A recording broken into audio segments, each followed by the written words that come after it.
Happy Thursday, everybody. Jim Williams here with Chris King as we get just parlays for the next hour. And no NBA tonight, but as we look there, the Jays and the Yankees or the Angels and the Rangers are on the MLB network starting at 7, an hour later on ESPN. You've got the Wild and the Stars. So something to watch tonight on television. No NBA, but they'll get back to it tomorrow night. So there you go. Anything interesting that happened yesterday? I mean, we talked about what everybody else was talking about, and that, of course, is Clayton Kershaw attempting to become the 24th man ever to throw a perfect game. And he was taken out by Dave Roberts with 80 pitches, and was the seventh inning, right? Yeah, he threw 7, and then they threw 7. He didn't come out for the 8, right? So, and you are of a mind that was not necessarily the wisest choice they could have made.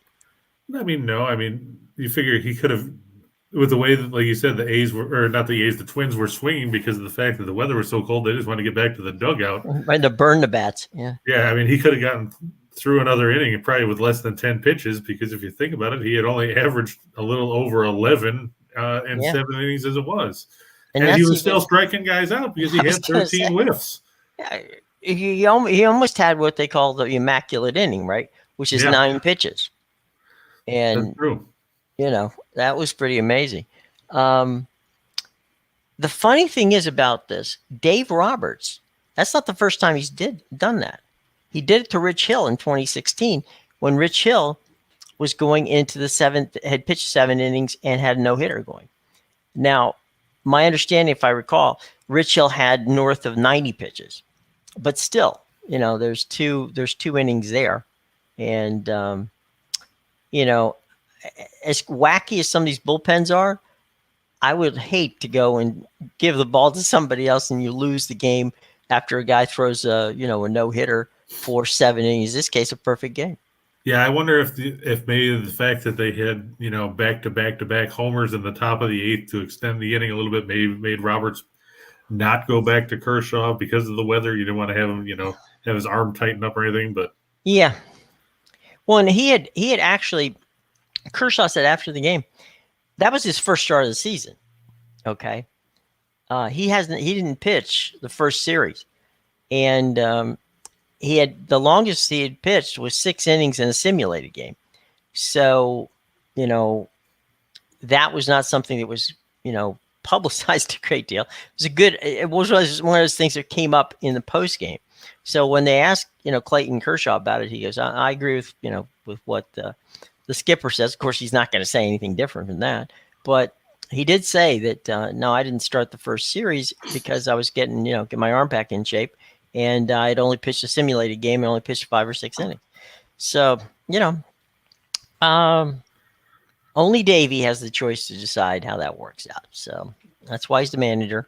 And we'll see Clayton Kershaw. And if he pitches anywhere like he did yesterday, it's going to be a good season for Clayton Kershaw. Yeah. And then hopefully he'll be able to cash in because, isn't he on a 1-year deal as it is? Mm-hmm. So, I mean, somebody will overpay him if he can turn in a vintage Kershaw season, whether it's the Dodgers or some other team desperate for an arm. I mean, but he'll be 35 when next season starts. So, but you know what? But then, like you said, we saw what Scherzer got too, and Scherzer's older than that. Right. The other thing you could see with Clayton Kershaw, because he is kind of a Dennis Eckersley kind of guy, you could see, or John Smoltz, you could see a Clayton Kershaw become really effective as a 1 or a 2 inning relief pitcher if that's the way the Dodgers wanted to go with it. Because he can still bring it. He still throws the ball in the upper 90s. So, there might be a life after starting pitching for Clayton Kershaw. I don't know. But, I'm not his agent. And he hasn't asked me to be his agent. So I was waiting for you to say Boris is his agent. I'm sorry. Is Scott? I don't know if Scott is his agent. Maybe. No, it says Excel Sports Management. So I'm not sure who that would be necessarily. I'm sorry. Who is it? Excel Sports Management. Oh, Excel Sports. Okay, yeah, it's an LA-based company. That makes sense. Yeah, so they want to keep him close to home. And Clayton's made a lot of money, so it's not like that we're gonna have to hold any kind of fundraiser for Clayton Kershaw anytime soon. Speaking of making money, all right, we got a deal for you. DraftKings promo for Max Wagers Network, winners and whiners and picks and parlays. So what do you got to do, right? Here's what you got to do. You bet $5 to win 200 in free bets, making your first deposit of a bet of anything over $5, any MLB Moneyline bet, and you get a free $200 in free bets, and it's basically giving you a chance to win on their cash, which is not a bad way of doing things. But here's what you got to do. You got to do this. You got to use our promo code, WAW Video. That's WAW Video. And get all the information in our show box below. Simple enough to do, folks. So please take advantage of this. And by all means, our buddies at DraftKings, we're always happy to have them. Remember, you got to be 21 years of age to participate, and always bet responsibly. And speaking of betting responsibly, we are going to hit the ice first. No, we're not. We're hitting baseball, which is near ice. The Dodgers opener at home today, Cincinnati Reds. As I was telling Chris in the pre-show, if you know Allie Burns, who comes on before us, she is a avid Dodger hater, and today even Allie had to relent and take the Dodgers. Well, I mean, let's face it, Cincinnati keeps getting more negative press. Not only did they get swept in a 2-game set by Cleveland, Phil Castellini, Bob Castellini's kid, got himself in some hot water talking about be careful what you wish for or something like that in regards to, what they did with the team, with the way they had to cut the payroll and everything else. Then he had to come out and apologize after the fact. Well, he did it on the Reds flagship radio station. Yeah, WLW there. Yeah, it's like, why? Or what, you already got people who hate you. Do you want to make it worse? Yeah, for those of you that didn't hear the comments, somebody asked why a fan should maintain trust in the Castellinis, and his comments were, quote, well, where are you going to go? Let's start there. I mean, sell the team to who? That's the other thing. You want to have this debate. If you want to look at what you would do with this team to have it be more profitable and make more money, it would be to pick it up and move it somewhere else. Yeah, that's going to go over well in Cincinnati, the Queen City there. They have enough problems with franchises and such, with cheap owners. You look at Mike Brown and the Bengals, and now you've got Castellini here. Is anybody in Cincinnati going to spend any money? That's why the Royals left way back in the 60s. Yeah, but Cincinnati, that metro area, I mean, the airport's in Kentucky. All right, so you've got Kentucky, you've got people from Indiana that drive. I mean, that's a regional team. That's a lot like Kansas City, okay, in that it's a regional team. So they've got a heck of a fan base if they would just literally look back in the day, right? Back in the 70s, look at how successful the franchise was in the 70s. But you get back to the point being cheap ownership, right?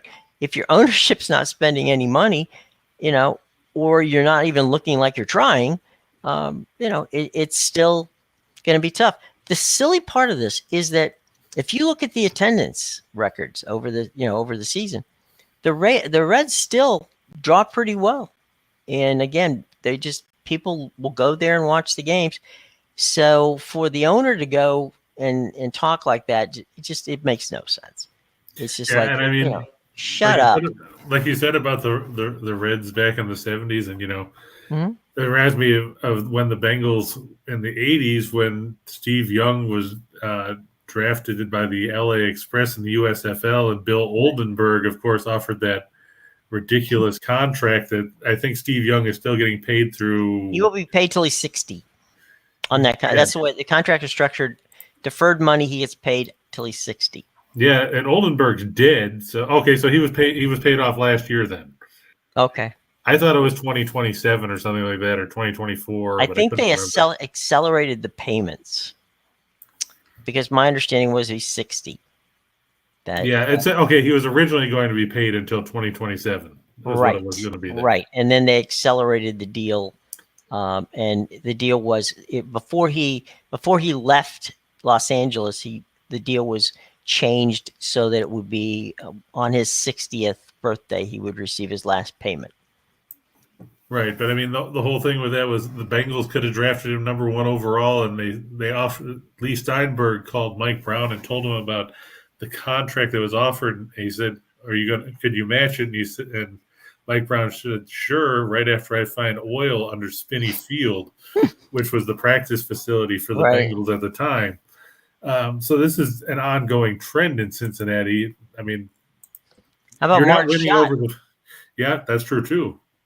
You're not winning over the fan base with comments like that. You're not winning over the fan base when you trade away the majority of the name players from your franchise. Because I mean, look who's gone: Sonny Gray's gone, Amir Garrett's gone, Jesse Winker's gone, Eugenio Suarez. As bad as a hitter as he was, he had power. He's gone. Now you got a bunch of no-name guys in the rotation behind Male and Castillo once he comes back. But then you got a bunch of young guys.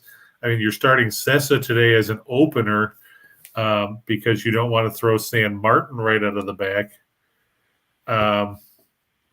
Walker Buehler 1-0, 3.60 ERA. He beat Colorado on opening day. The Reds 12th in the majors with 4.5 runs a game. They're 10th in runs on the road. The Dodgers are tied for 6th, averaging 5 runs a game this season. They were 7th in runs per game at home last year, averaging 5.06. Like Jim said, this is the home opener in Chavez Verveen. Let's face it, the Dodgers don't have a lot of holes in their lineup. Cincinnati does. Let's be generous. They have some holes. The Dodgers 43-9 in their last 52 against teams with a winning percentage below 400, 39-12 in their last 51 as a home favorite, 42-13 in their last 55 against teams with a losing record. The Reds, they split with the Braves on the road, but they're 1-5 in their last 6 against teams with a winning record and 1-6 in their last 7 when their opponent scores at least 5 runs in their last game. I can't trust the Reds here. I mean, we tried giving them the benefit of the doubt against Cleveland. It didn't pan out. I'm sure as hell not going to give them the benefit of the doubt now. Not against the Dodgers on a home opener. No, I'm gonna take Buehler. I think he should probably be able to stifle the Reds and give the Dodgers 6 quality innings out of that and move Los Angeles to the victory. I would think that that's a pretty good shot of that happening. Michael asked a question. He was driving home last night. He heard that Daniel Snyder was up for tax evasion. And is he going to lose ownership? Michael, I would point you to a very well-written story. I think it was Jesse Doherty of the Washington Post wrote it. I'll look for it as we go throughout the show here, and if I can find it, I'll punch it into the comment section, and you can read it. It really we don't have time to go into the details, but if indeed the allegations are true, then yeah, there's a very good chance that Daniel Snyder might have to sell the team.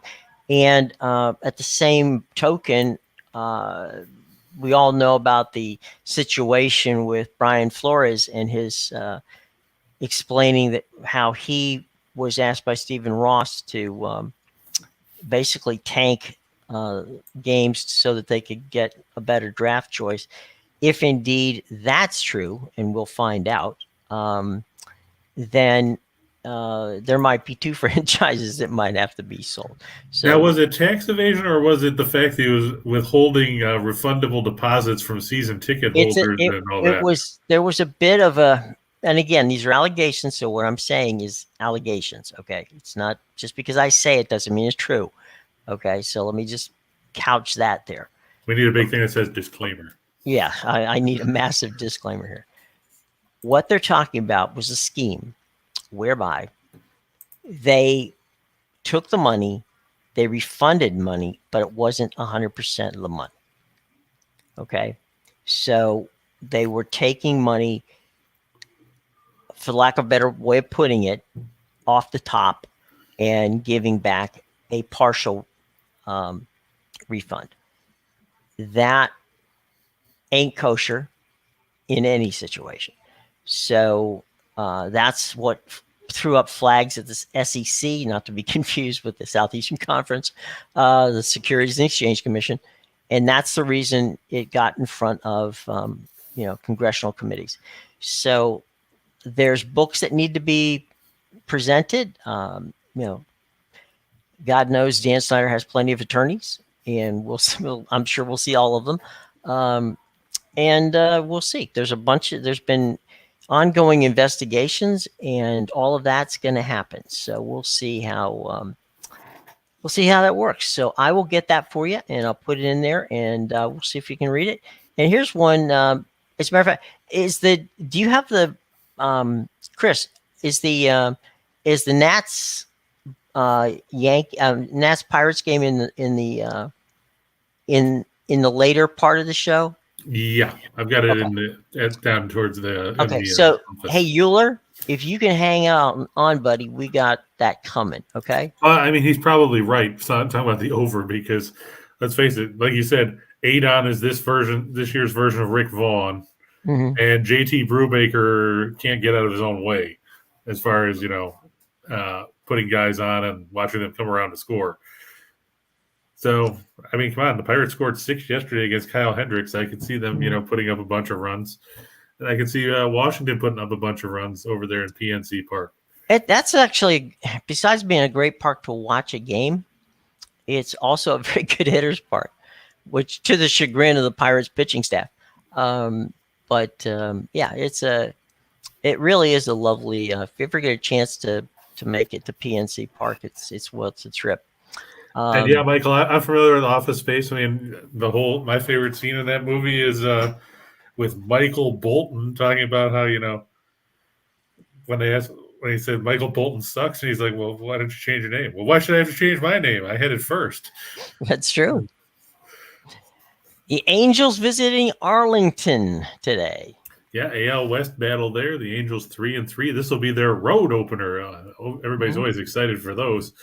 The Rangers 1-4. They lost both their home games earlier this week. They were swept of all the teams that you're going to lose back-to-back home games to, you lost to the Colorado Rockies. Now, we know how bad Colorado hits on the road. Right. And you lost 2 straight games to them. So kudos to the Rangers, who are now 1-4. Right. Shohei Ohtani 0-1. He lost on opening day to the Astros despite fanning 9 4 2/3 innings. He left. I think the game was 1-0. I saw that game. He pitched really well. Yeah, and Dane Dunning, no record with a 540 earned run average, 140 whip, 2 walks, and 4 Ks over 5 innings. He did not get the decision in Saturday's game against the Blue Jays, which the Rangers went out to lose 4-2 because they gave up 2 runs in the 6th right after he left. The Angels just 24th in runs per game at 3.33. Last year they were 20th on the road as they averaged 4.22 runs a game as the visiting team. Texas tied for 4th with 5.6 runs a game this season, but they're just 18th in runs per game at home at 2.5. And take note, they're tied for 18th, but only 20 teams have played at home so far this year, so keep that in mind. That 18th doesn't look as good as it should normally. You're talking about the Rangers 3-8 in their last 11 at home against a right-handed starter. They're 13-40 in their last 53 after an off day. So apparently they don't like having days off any more than they like playing at home. They're 1-4 in their last 5 against a starter with a whip below 1.15, and they're 1-4 in their last 5 at home. The Angels don't have a bunch of any real good metrics running for you here stat or trend-wise. But let's face it, Ohtani facing the Rangers pitching staff. I think that or facing the Rangers lineup, and then Dunning. We've talked about how bad Texas's bullpen has been in the early going. The Angels should be able to generate some offense here and pick up the victory on the road.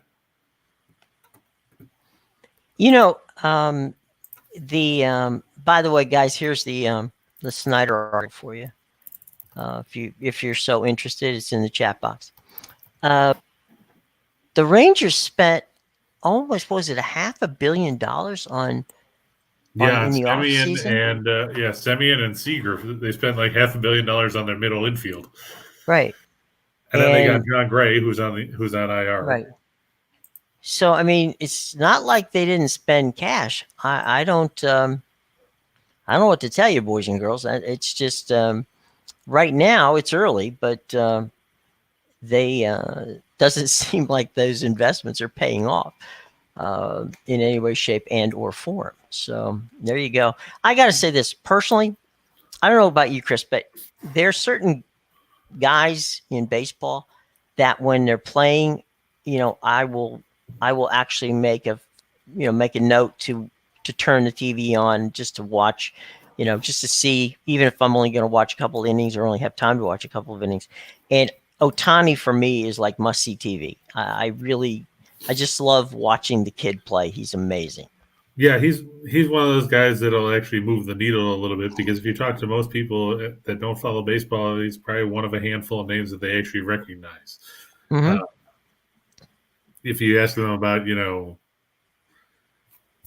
Randy Arozarena, nobody knows who the hell that is, or if you ask them, they might recognize somebody like Yadier Molina, but Sure. Or Vladdy Jr. Yeah, or Vlad Jr. or any of those guys, young guys from the Blue Jays. But it's guys like Ohtani or now Suzuki with the Cubs. They're names that people recognize because they had a track record somewhere else. Right.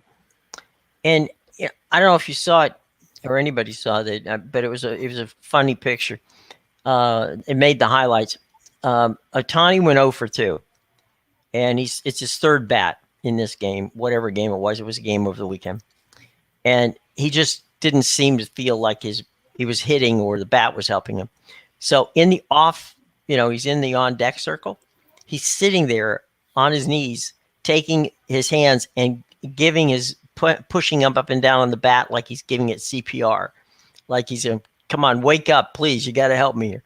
So yeah, I he thought, struggled at the plate in the early going. He's just 4 for 25, and he fanned 8 times. Right, and there's a couple games that Mike Trout didn't play. So I don't know what Joe Madden's doing over there, but I have to text Joe and see what's up. Yeah, and James asked us a question before about the NFL draft, which we should be talking with Bill Bender soon. That's right, next week. Yeah, he's asking, do you think a tight end will get drafted in the first round? He's thinking Trey McBride, the tight end from Colorado State, who's probably, he's probably, if not number one as the number one tight end in the draft, he's probably in the top 2 or 3. That's a good question, James. Oftentimes, I can remember there might be 3 or 4 tight ends that stand out as first round picks. Lord knows, James, that there are a number of teams that could use a tight end. So it's quite possible. I know, what was it? A couple, the last tight end that got picked high in the first round was Kyle Pitts. Yeah, Kyle Pitts, and then before that there was the kid from Alabama who went to Tampa Bay. Was that Howard? O.J. Howard. Yeah, now he's in Buffalo. You're right. Yeah. I know Kuiper has got McBride going at the end of the second round, which probably seems a little low to me because he's got him going behind Greg Dulcich from UCLA, and I don't necessarily think I don't think Dulcich is as good as McBride. Isn't Dulcich a little bigger? Let me double check. I mean, I saw Dulcich play a lot because I watched UCLA play a lot, and Dulcich is 6'3", 245. Okay, so McBride's about the same. 6'4", 260. Yeah, he's a little bigger and a little heavier. I don't know. I mean, I don't look. I love Mel, but just because Mel says it doesn't mean that's the way they're going to go. Yeah, if McBride doesn't go in the first round, I think he'd go early in the second. I mean, he caught 90 balls last year for over 1,100 yards for Colorado State. It's a lot of catches for a tight end, and he's got the size where he can make an impact in that regard. Right. I mean, I'm not going to take anything away from Dulcich. He's a good tight end too. Sure. But he played at UCLA. I mean, everybody can catch passes and go for big yardage in the Pac-12 because nobody plays defense. Just look at Washington State. True. But, Chip Kelly does a pretty good job of coaching up tight ends. He's had some pretty good success there. But to answer James' question about first round, gosh, James, I don't think it's going to happen because there's a lot of people who need a lot of things, and tight ends are unfortunately something, as you just saw, Chris was saying that you said he was going to go toward the end of the second round. Is that what you said, Chris? Yeah, that's where Kuiper has him. I'm trying to see where some of these McShay probably has him in the second round somewhere. So, unfortunately, it's quite possible that would be it. Even though, as we said, there are a number of teams that could use a quality young tight end. So we'll see. Yeah, let me see where McShay had him, just out of curiosity. Yeah. Let's see. McShay had him going mid-second round to Green Bay. Okay. At 53. You got to audit all. You could easily pick up the $600 million.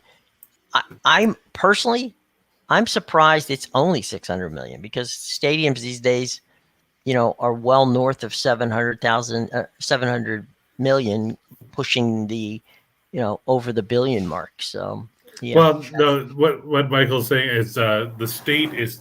I'm familiar with the Buffalo deal, of course.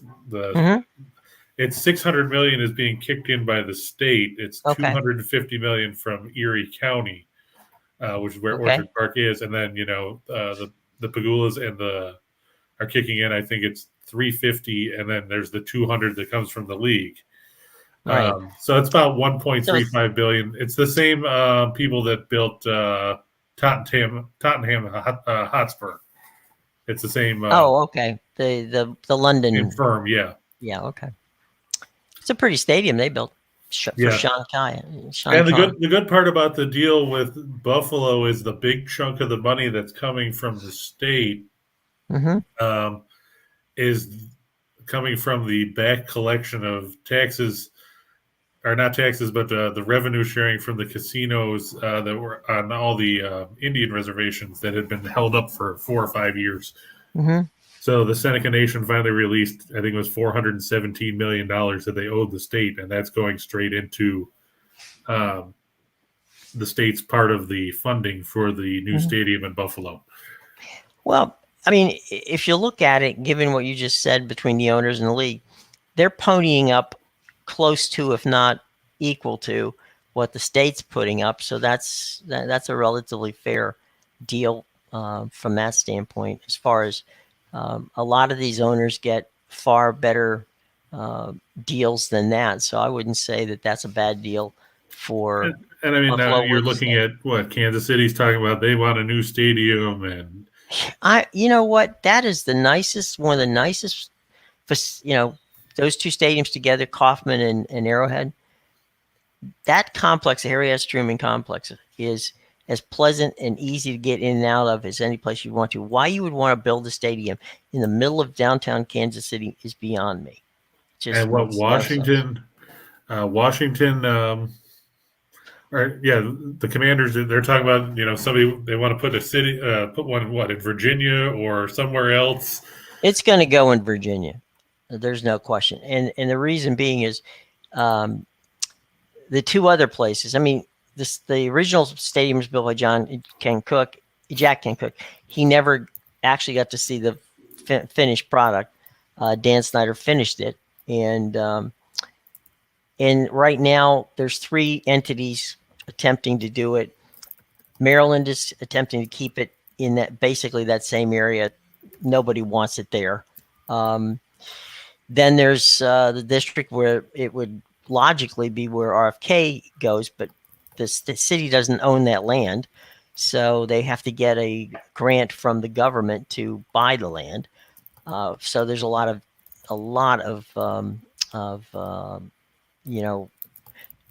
bureaucratic red tape to get you there. And the bottom line is the state of Virginia is a very, very rich state, and it doesn't have any professional sports. So they figure they can build a stadium somewhere between Alexandria and Dulles Airport and along the metro lines and easily, do a good job. I don't know what it's going to turn out to be, but it's the state of Virginia's money, not mine. And whether or not Mr. Snyder owns the team when that stadium is finished, it could very well be the same situation where Snyder's out and a new owner benefits from it. So we'll see. And Michael said, as a Denver fan, he says, get rid of the Chiefs altogether. Yeah, I'm sure that you have to go and talk to our buddy Scott Steen after this show at 3:00. I'm sure he'd be happy to entertain that conversation with you. Hey, Andrew. Andrew went 3-2 yesterday. Good for you, Andrew. Good to hear. 3-2. That'll get you in the Hall of Fame. All right, Chris. Let's. Where are we going now? Going to the ice? Yep. All right. Let's go to the ice. Now, I know that we saw Colorado yesterday, but if you followed us yesterday, we told you that Colorado was going to take care of the Kings because the Kings were 0-8 in the last 8 meetings. And so they did. Yes. And that game was over after 12 minutes when it was 4-0. If you turned it off at that point, good for you, because if you're a masochist or a Kings didn't get fan, any better. Yeah, it didn't get any better. The final score was 9-3 in favor of the Avalanche. Now Colorado gets the New Jersey Devils. Now, I'm sure everybody's like, well, come on, New Jersey just won the other day. Yeah, they beat the Arizona Coyotes. Congratulations. That record for the Devils is wrong. I forgot to update it. The Devils are actually nowhere near 39, 26, and 10. That's what I get for that was that would have been a pretty good record. Yeah, that's what I get for updating 2 slides at once. Right. The Devils are actually 26, 41, and 6, and they're 10, 24, and 2 on the road. Colorado numbers are correct. They're 53, 14, and 6. They obliterate teams at home for sure, as the Kings found out yesterday. Mm-hmm. Nico Dawes, 10 and 11, a 313 goals against, an 893 save percentage. Supposed to start for New Jersey against Pavel Francouz, 14-3-1 with a 258 goals against, a 917 save percentage, and 2 shutouts. Since Darcy Kemper started yesterday, why not let the backup get a game in? Yeah, but he's not a bad backup. No, that's true. He's better than some teams' starting goaltenders. That's right. The Devils 17th in goals for at 307. They're 29th in goals against at 3.66. And that 29th mark is not something you want to see when you see that Colorado is second in the league in goals for at 384. They're 7th in goals against at 274. Colorado 7-0 in their last 7 when their opponent scores 5 or more in their last game. We said New Jersey won 6-2 over Arizona on Tuesday night. Colorado doesn't care if they're playing the second game of a back-to-back. They're 12-2 in their last 14 such situations.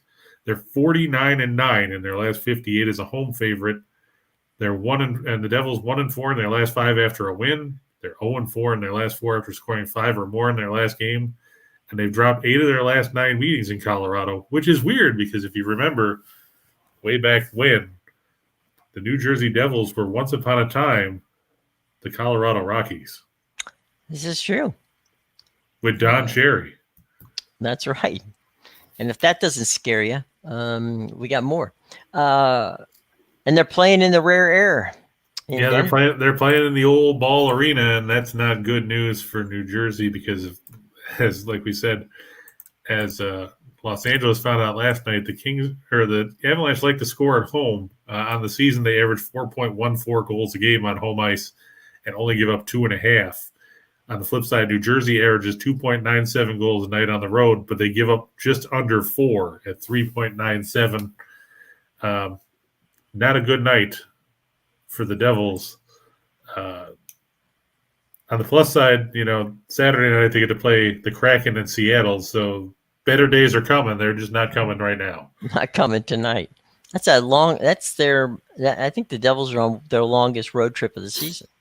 I believe so. They beat Dallas the other day on the road, which kind of ticked me off because I thought Dallas would win that one. Then they beat Arizona. Then they go to Seattle, or they play tonight. Then they go to Seattle. Then they've got Vegas after that on the road on Monday. So not like that West Coast swing when you're already eliminated from playoff contention. Yeah, it's what I did notice. looking at the cap schedule, but just general was there was I looked at it and there was a ton of teams for some reason that had their longest road trips here toward the tail end of the season, and that I found that to be a bit odd. But Well, which is worse, having it at the end of the season or being like the Islanders and being on the road for like the first 3.5 weeks? well, the Islanders' problem was the building wasn't finished, but there's that. There used to be in a number of these arenas. Remember back when there used to be Ringling Brothers and Barnum and Bailey Circus, which doesn't exist anymore. Right. A lot of those buildings, that was a huge moneymaker. So they would schedule 2 weeks of Ringling Brothers Barnum and Bailey Circus in a lot of these arenas. So that would be when you would see a ton of these teams hit the road, because for 2 weeks they weren't going to go home, because those 2 weeks were, filling the building with, circus goers. So, And elephant crap. well, there's that. I just didn't want to get into it. So, now, Jim, Michael wants to know your thoughts on the Derek Carr contract. My first question is, where the hell did the Raiders get this money to give Derek Carr money after they just shelled out a bunch of money for Devontae Adams? Probably the money they're saving on not paying John Gruden. I'm just saying. They paid a bunch of money good to see on their car insurance by switching to Geico. Right, yeah. You know what? Derek Carr is, frankly, to me, a little bit better than Ryan Tannehill at Tennessee. He fits that offense well. You can't fault him. He got him to the playoffs. They didn't win, but he got him there. So Derek Carr has been a consistent game manager and a guy who normally doesn't lose you football games. So I would say, Michael, that that contract at that money, which I know is ridiculous, but $50 million is what I'm sorry, $40 million is. It's going to sound, I can't even hardly say it, but $40 million is cheap for a franchise quarterback these days. And I need to drink something afterwards because I can't even say $40 million is cheap. But now here's the thing. I'm gonna read this off to you, and you tell me if Derek Carr belongs in this group. Derek Carr now has the 5th highest annual average value for a contract for quarterbacks in the National Football League at $40.5 million on that 3-year extension. Mm-hmm. Here's the 4 guys ahead of him: Josh Allen. Yeah, heard of him. Patrick Mahomes. Heard of him. Yeah. Deshaun Watson. But that's just because Cleveland's a bunch of heard idiots. of him. Yeah, that's stupid money. Okay. And Aaron Rodgers. Oh, him. Yeah, I heard of him too. Now, does Carr fit into that group where he should be making that kind of money? If I'm owning the team, the answer to the question is no. But Mark Davis seems to think that that's what he's worth. So who am I? No. I mean, the answer is no. But do you think that? I mean, look at when Cleveland gave that silly money to Deshaun Watson. Was that might have been the stupidest contract I personally have ever seen, other than the Derek Jeter one when I'm not Derek Jeter. I'm sorry. A-Rod when he went from Seattle down to Texas. Yeah, I remember that deal because I was living in Seattle at the time when he left. Yeah, I mean, and then they traded Griffey, and the whole world, the sky fell in Seattle, and people went back to grunge music. The Sky Dome. Well, the King Dome. Right, the King Dome, which amazing. Derek Carr is in the same division as Mahomes, Wilson, and Herbert. He's the 4th best quarterback in the division, making $40 million. Again, Michael, the bottom line is whether or not what a team values the person at. I remember Kirk Cousins getting $100+ million contract from Minnesota, and there just wasn't any way on this planet I thought that Kirk Cousins deserved a $100 million contract. But again, it's up to the owner. It's in the view of the franchise. If they think it's worth it, then they're going to do it. It really doesn't matter whether I agree or disagree. They're going to spend the cash. So yeah, I mean, as Chris just said, Derek Carr's in pretty rare air there with the guys that he's in with, but at least three of them. I don't know the other guy, Deshaun Watson. I'm gonna hold out on that one. And by the way, if you haven't read the article, there's a number of them out there about yesterday's come to Jesus moment that Baker Mayfield had in Cleveland. That's worth checking out too, if you're a football fan. But here you go, Jim. Here's the other. There's 7 guys in the NFL that make $40 million a year. Mm-hmm. I gave you 4 of them in front of Carr. Here's the other 2: Matthew Stafford and Dak Prescott. Now, if I ask you which one of those quarterbacks is number 7 as the guy that you want the least, that you're paying $40 million a year to, who is it? Well, there's only one, Derek Carr, that I personally would I would take Carr over Deshaun Watson. Okay, right now. So Carr would be 6. He would be 6 on the list of 7.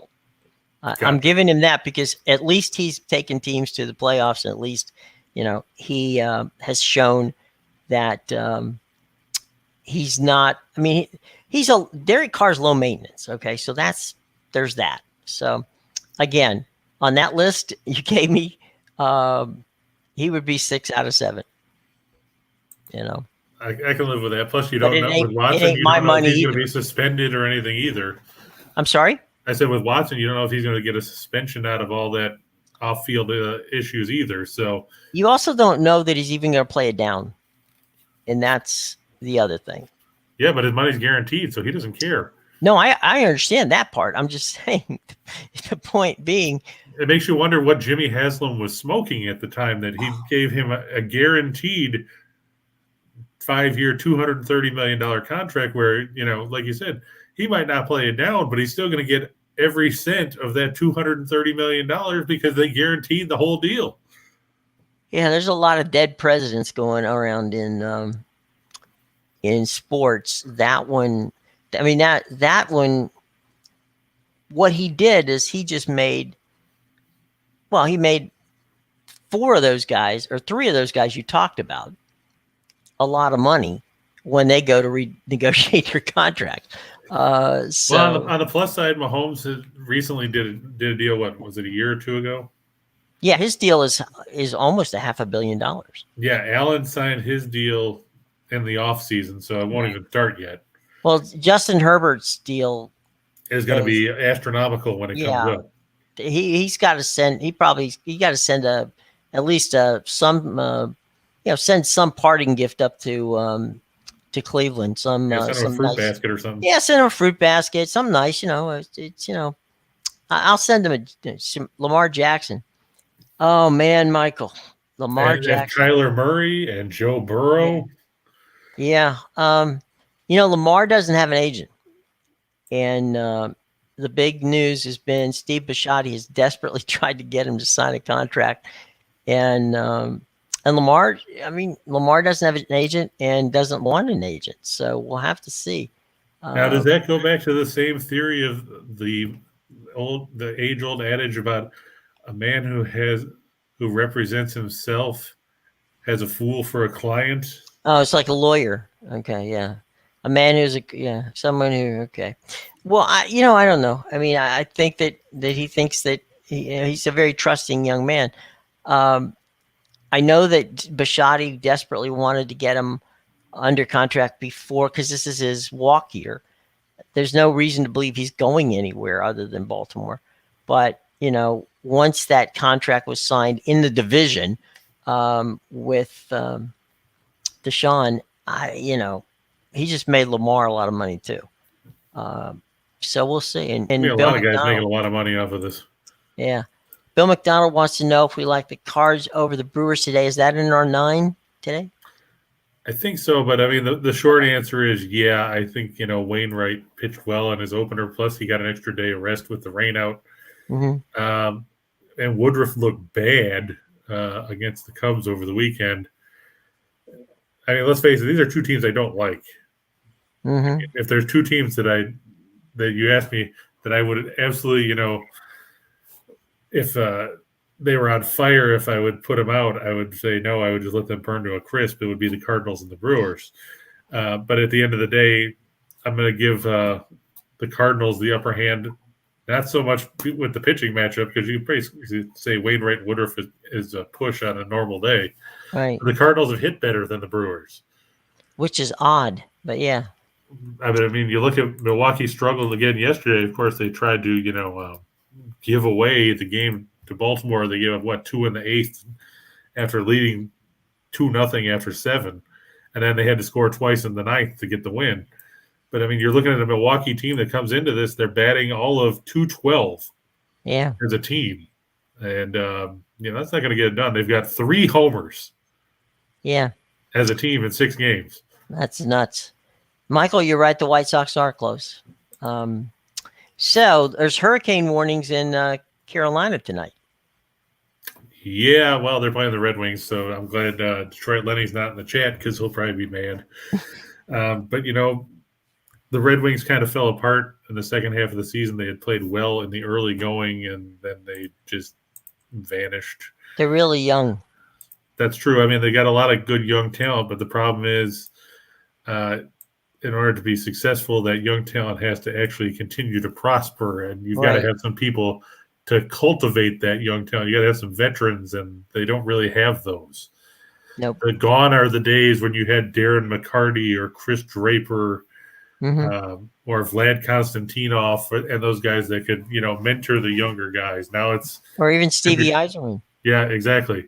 Or Fedorov or anybody like that. You know, now it's Dylan Larkin and Tyler Bertuzzi and a bunch of other guys that, they could be good down the road, but they're not great right now. Patience. Yeah, patience is a virtue. They've been saying that in Toronto since 1967, but they still run people out of town on a rail. It's going to be Alex Nedeljkovic, 18, 21, and 9 with a 334 goals against, a 900 save percentage and 2 shutouts. Carolina's going to start Antti Ranta instead of Frederick Anderson tonight. Ranta 12, 4, and 3 with a 242 goals against, 914 save percentage and 2 shutouts. Respectable. Yeah. I'm surprised they're not starting Anderson, but I hadn't looked to see who Carolina's got coming up. I know they don't play tomorrow because there's only two NHL games tomorrow, and that's the Islanders, Montreal, and Winnipeg, Florida. I saw Sly was here earlier. I was going to ask him if the storm had blown through Winnipeg, but I'm not sure if he's still unfortunately, unfortunately, he may not have internet. Yeah. The Red Wings 22nd in goals for at 284. They're dead last in goals against at 382. Carolina 9th in the league in goals for at 332, and they lead the league in goals against. So you've got the best defensive team in the league and the worst defensive team in the league. What could possibly go wrong here? How could this be a problem, mister? Carolina 5-1 in their last 6 against teams with winning percentage below 400. They're 21-6 in their last 27 on one-day arrest. They're 52-19 in their last 71 after allowing 2 goals or less in their last game. They're coming off that 4-2 road win over the Rangers. Detroit 20-74 in their last 94 on the road. 18-73. Their last 91 as a road underdog. I know it's an ugly number for Carolina, but guess what? Sometimes ugly numbers pan out. We saw it pan out with Florida and Calgary the other night. Look for Carolina to win comfortably in this one. Let's go to our friends at Caesars. Now, Caesars Sportsbook is giving you $1,100 first bet insurance. Place a first-time wager of up to $1,100 and get it back in the form of a free bet if you lose. So you can't lose, which is very cool. So Caesars Sportsbook, $1,100 first bet insurance. Place a first-time wager of up to $1,100 and you get it back in the form of credit if you lose. Not a bad deal. Okay, so to do it, though, you know the drill, guys. The drill is this. The drill is you have to use our promo code and go to the show box, the link below, and that'll take you to this cool deal, which our buddies at Caesar Sportsbook have. Okay, so thank you to Caesar Sportsbook. And as we always say, bet responsibly, and you have to be 21 years of age to participate. All right, so it's time for the big one, folks. We're going to start. This is the good stuff. 2 for the money starts off the big end of the show Extravaganza. Yeah, The Lanch. we talked about Colorado, New Jersey. This one should be pretty one-sided. I mean, let's face it, New Jersey is bad defensively. They're on the road. They're not necessarily a good road team. Colorado's coming off a 9-goal performance last night. You have to think they're going to win this one comfortably. Talking about teams that are not good, the Anaheim Ducks. They're going to go to Tampa Bay. Andre Vasilevsky starting against Anthony Stolars for the Ducks. Anaheim 2-11-4 in their last 17 games coming into this. Guess what? It's going to be 2-12-4 after tonight. Chris. Yeah, I agree. Anaheim will win this game, but boy, does Tampa Bay look tired. They do, but I mean, I can't favor a team like Anaheim. Oh no, that wasn't what I was saying. I'm just saying that I agree that the Ducks should win. Lose. I'm sorry, but it's just that Tampa Bay just looks really road weary as you're getting ready for the playoffs. Yeah. Fortunately. And this one they have to win because they're getting themselves in a position where they may fall into a wild card spot. So they've got Winnipeg Saturday. They'll play that. The Jets will be playing the second game of a back-to-back there, and then they don't play again until Tuesday at home against Detroit. So at least they don't have to go anywhere for a few days. True. Yeah, that'll be helpful. That's one plus for them. But you're right. They've looked sluggish. I mean, they got shut out the other night by the Stars, 1-0. Mm-hmm. But at least their defense improved because they only gave up 1. They shut out Buffalo the game before that. So, and in the game before that, they lost 2-1 in overtime to Boston. Mm-hmm. So maybe they're starting to figure things out defensively because they had a really rough stretch. They did, and especially Vasilevsky, who I think the last time we talked about it, we talked about how many more games he played than anybody else. It was almost, I think the number you had was like 44, 47, something like that. Yeah. It was a lot of games. So, no, I agree with you. I think they'll win tonight, but they got to get their act together pretty quick as they get ready for the playoffs. Yeah, we already talked about the Dodger Blue. And we talked about the Hurricanes and the Red Wings. Right. It'll be a rough night for Detroit. Yep. All right, moving on to 4 for the show. Now, take note, these are all hockey games because I hate the baseball schedule today because the games that I liked already started. By the way, for the games that already started in the top of the 7th, the A's look like they're going to win 3 out of 4 down in Tampa as they lead the Rays 6-1. Tampa Bay has 3 hits. And in the Windy City, in the bottom of the 3rd, it's the Mariners 2 and the White Sox nothing. The Mariners got to Jimmy Lambert, who's starting because the White Sox don't have anybody else to pitch against Logan Gilbert. But I was looking at the Mariners lineup, and God, these averages are terrible. Adam Frazier's hitting $148. Jesse Winker's hitting $150. Mitch Haniger's hitting 111. Eugenio Suarez is hitting 211. Jared Kelenic, who homered in the second inning, is hitting $1.25. Julio Rodriguez, the highly touted prospect, is hitting $1.05, and that's after he got a hit. Cal Raleigh hitting $1.67. Then you get to the hot hitters in this lineup, if you want to call them that. Ty France is hitting $250. And J.P. Crawford is hitting $400. But come on, you've got 6 guys in your starting lineup that – 6 guys in your starting lineup that are hitting less than $1.50. The Mendoza line, they're below. Michael gives us this quick update from Chicagoland, 50-mile-an-hour plus winds. That's probably why Kalenic's ball got over the fence instead of just being a pop-up to short. Right. Now, everybody was on the bandwagon for the Mariners. They were the sexy pick. Yeah, I'm waiting for Trader Jerry to rear his ugly head again. Yeah. Flames and the Golden Knights. Yep, that game's in Calgary. It's supposed to be Markstrom and I think it's Markstrom and Leonard. Yeah. Let me just double check to make sure. I can't imagine that Calgary wouldn't start Markstrom. Yeah, it's supposed to be. That's who they're listing at the moment, of course. Yeah, but the most important one is Did Bruce start Halak tonight? God, I hope not. According to Goalie Post, which is where I usually look, I either look there or Daily Faceoff with Frank Saravelli for goaltending matchups. Does a good job. He's got, they both got Thatcher Demko starting against Karol Vejmelka. Okay. So, hey, there's that. Yeah, I was hoping that he doesn't start. I hope he doesn't switch it at the last minute and then decide to go to Halak, because if he does and they lose, then somebody needs to smack Boudreaux around when it comes to starting goaltenders. Right. Because everybody knows that, you know, he will have earned right. He will have earned his nickname Spanky. So there you go. I like the Penguins over the Islanders tonight. Penguins looking to avenge that 5-4 shootout loss the other night.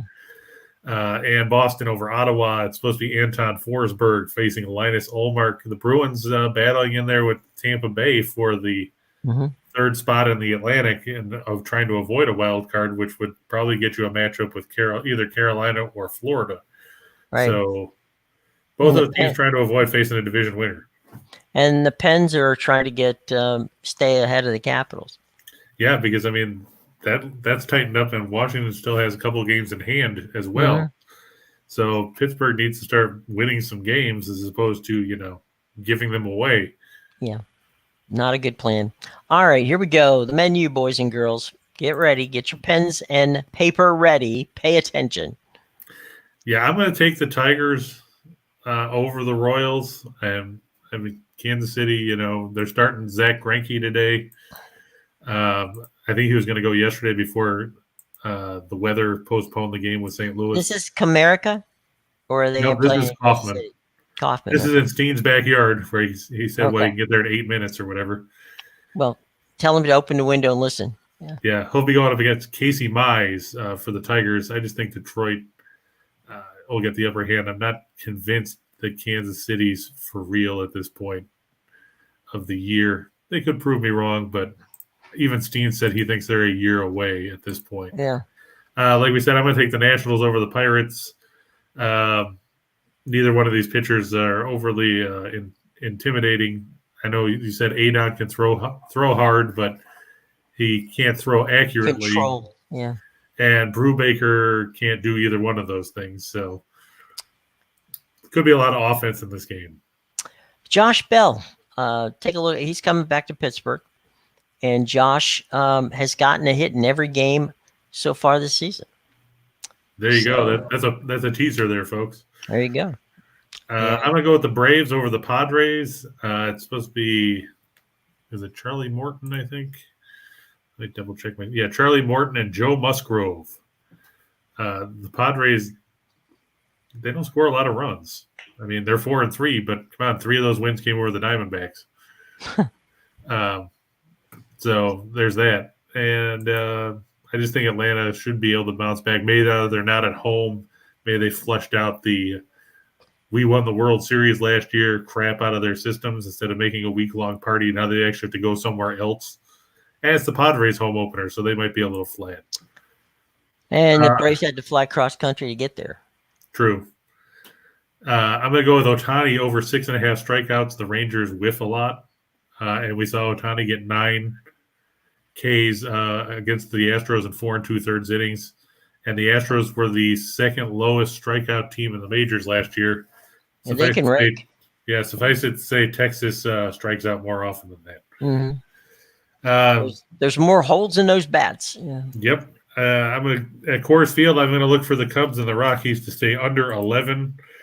It actually went down. It was 11.5 originally, but of course they had to move it down just to tick me off. I'm looking to see if Ryan's in the house because you got San Jose coming up next. Ryan, wherever you are, buddy.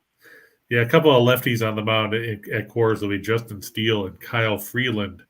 Mm-hmm. The Rockies have stayed under in 4 of their 5 games this year. The Cubs 2-2-1, but they were under in both games at PNC Park. So they're 0-2 on the road as far as the total. The Sharks over the Blackhawks. Not a whole lot to talk about there. Chicago is bad. James Reimer is going to start for the Sharks. Kevin Lankinen to start for the Blackhawks. I just think that San Jose is the better team at this point. That's not saying a whole lot. The Blues over the Sabres. Supposed to be, let's see, Jordan Binnington for the Blues. Sabres have not confirmed whether it's going to be Craig Anderson or Dustin Tokarski at this point. Either way, St. Louis, they're battling to make sure they maintain a guaranteed playoff spot. So they should get the win on the road at the KeyBank Center.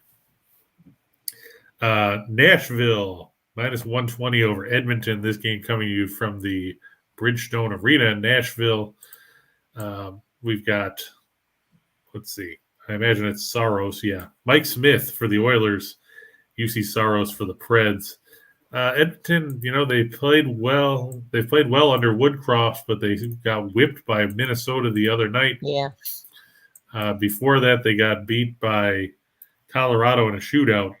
So they've dropped 2 in a row. Nashville's a tough place to play. It gets very loud there, as Matthew Torvik would tell you when he's here. Nashville plays well at home. I think that they'll win. They'll pull out the win on home ice. We've got Dallas. I looked to win at home over Minnesota. Dallas plays good on home ice. I can't explain it. They play terrible on the road, but they play well at home. Starting goaltenders for that look like it's going to be somebody. Where is it?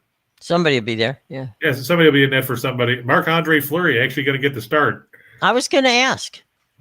You beat me to it. Yep, he's confirmed to be the starter against Scott Wedgwood because, sure, why not start an ex-Coyotes goaltender after I picked Dallas? Right, in a game you need. Yeah, I thought that Jake Ottinger was going to start. But, Wedgwood hasn't been bad. He played pretty well against Toronto last week in a game that the Leafs ended up winning in overtime down there. Mm-hmm. And speaking of the Leafs, I look for them and the Capitals to go over 6.5. Boy, Jim, you talk about some offensive weapons. You got Ovechkin and Backstrom and Kuznetsov. Right. And then you've got Matthews and Marner and Tavares and all those guys. It's going to be a pretty exciting night at the Scotiabank Arena, which I nearly called the Air Canada Center because it just shows how long ago that I remember that it's building. been that of many iterations. Right. Well, the Caps have been playing well lately. They played well on the road too. So. And the Leafs played well until they lost to Buffalo. Yeah. For some reason, Buffalo has their number, and I can't figure it out because Buffalo's a sucky team. And you even Tom Wilson's scoring goals, which is scary. I saw that. So it's that's going to be entertaining, and you're right. I think it's going to be there's going to be a big number there. Definitely. Yeah, I think the last meeting was in Washington at the end of February, and it was 5-3 or something like that. Yeah. We talked about Washington beat Philadelphia the other day 9-2. 4 of the last 5 meetings between these teams have gone over the number.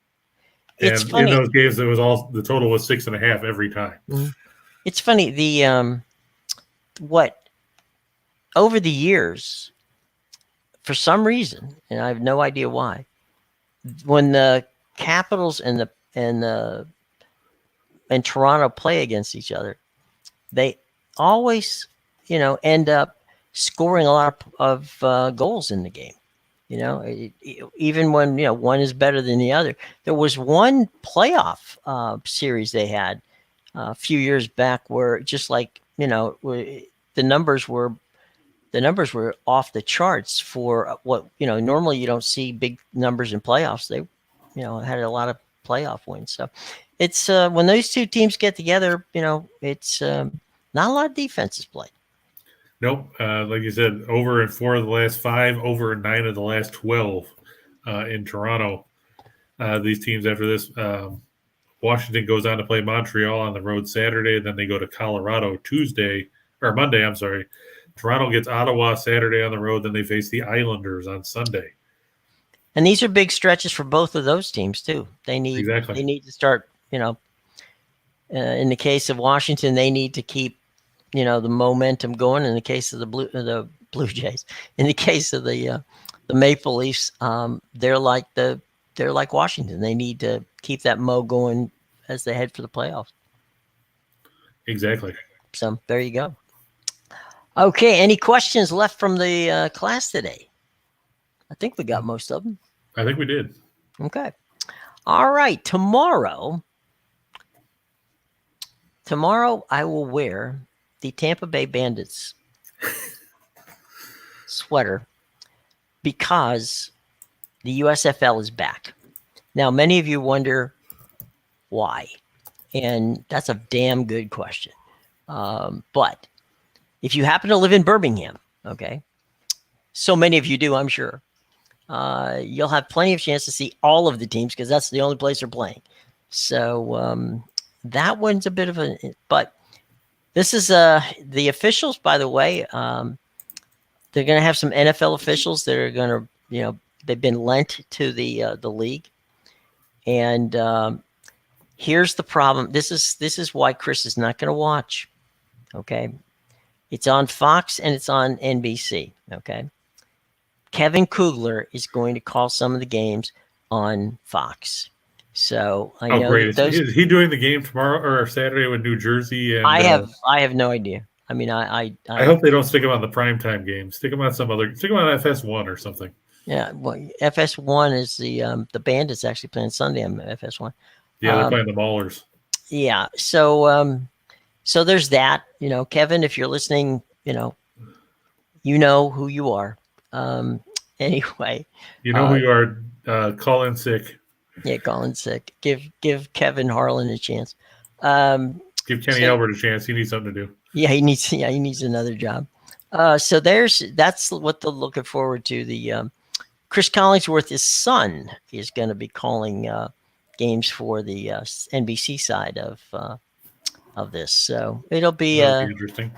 Yeah, but a lot of people got their start when in these obscure leagues. I mean, in the old ABA, that's where Bob Costa started. He was a play-by-play voice of the St. Louis team, and Charlie Steiner was the voice of the New Jersey Generals, and there's a lot of guys who's. Yeah, Paul McGuire did USFL games. Yeah, he did. Yeah, he did. I worked with Paul.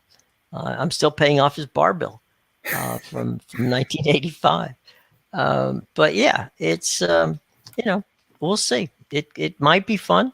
It gives us something to watch in the way of football for those of you who are football freaks and desperately need it.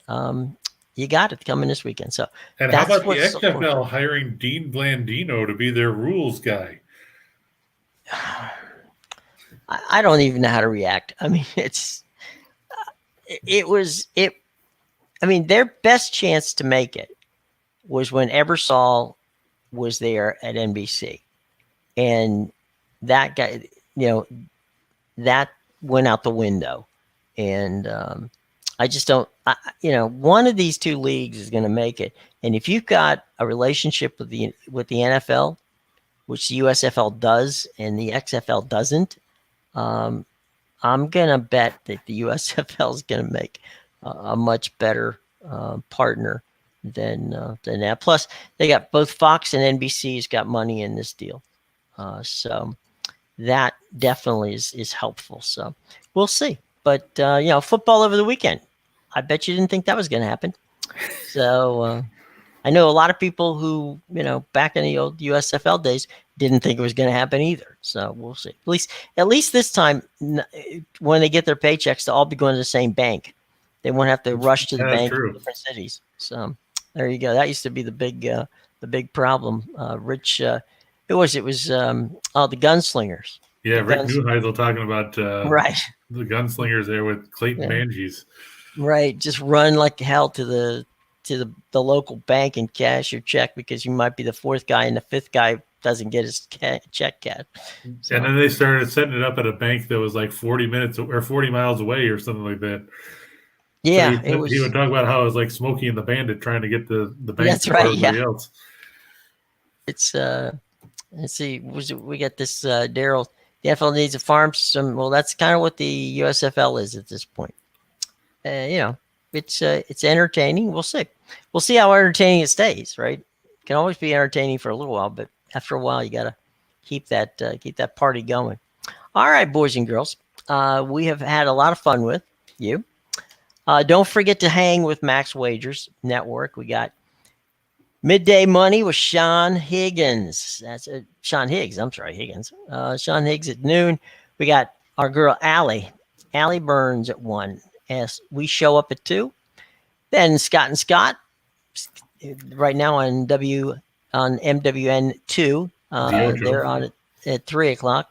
5 o'clock, it'll be Tim, Lenny, and Nicholas as they get together.